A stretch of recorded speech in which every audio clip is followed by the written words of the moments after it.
അജ്മീറിൽ പോയവരുണ്ടോ? അജ്മീറിൽ പോകാത്തവരുണ്ടോ?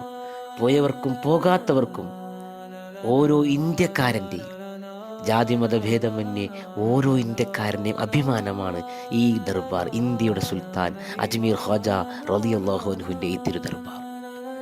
ഈ ദർബാറിൽ വരുന്നവരെ മുഴുവനും ആകർഷിക്കുന്ന, എത്രയോ നേരം പോയതറിയാതെ നോക്കി നിന്നു പോകുന്ന അതിമനോഹരമായ ഈ വെളുത്ത താഴികക്കുടം, മുഗൾ ചക്രവർത്തിയായിരുന്ന ഔറംഗസീബ് ബാദുഷാ പണി കഴിപ്പിച്ച ഈ താഴികക്കുടം നോക്കി നിന്നാൽ ഹൃദയത്തിലേക്ക് വല്ലാത്തൊരു എനർജിയാണ്. അത് അനുഭവിച്ചറിയുക തന്നെ വേണം.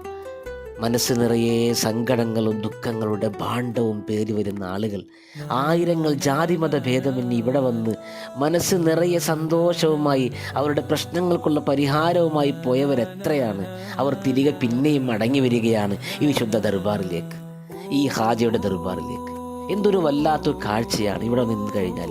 ദൈനംദിനം എത്ര പതിനായിരക്കണക്കിന് ആളുകളല്ലേ ലോകത്തിൻ്റെ നാനാഭാഗത്തു നിന്ന് അവരുടെ സന്തോഷവും സങ്കടവും പറയാൻ വേണ്ടി ഹാജിയുടെ ദർബാറിലേക്ക് എത്തിക്കൊണ്ടിരിക്കുന്നത്.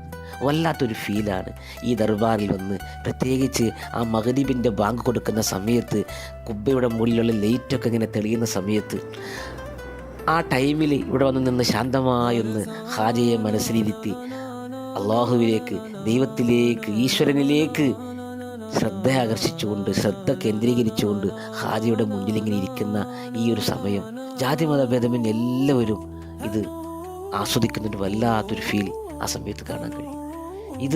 ഈ ദർബാർ ലോകത്തിൻ്റെ തന്നെ ഒരു ആശാകേന്ദ്രമാണ്. പ്രത്യേകിച്ച് ഓരോ ഇന്ത്യക്കാരൻ്റെയും ഓരോ മുസൽമാൻ്റെയും. അള്ളാഹു സുബ്ഹാനഹു വ തആല നമുക്ക് ഇവിടെ എത്താൻ തൗഫീഖ് ചെയ്യട്ടെ.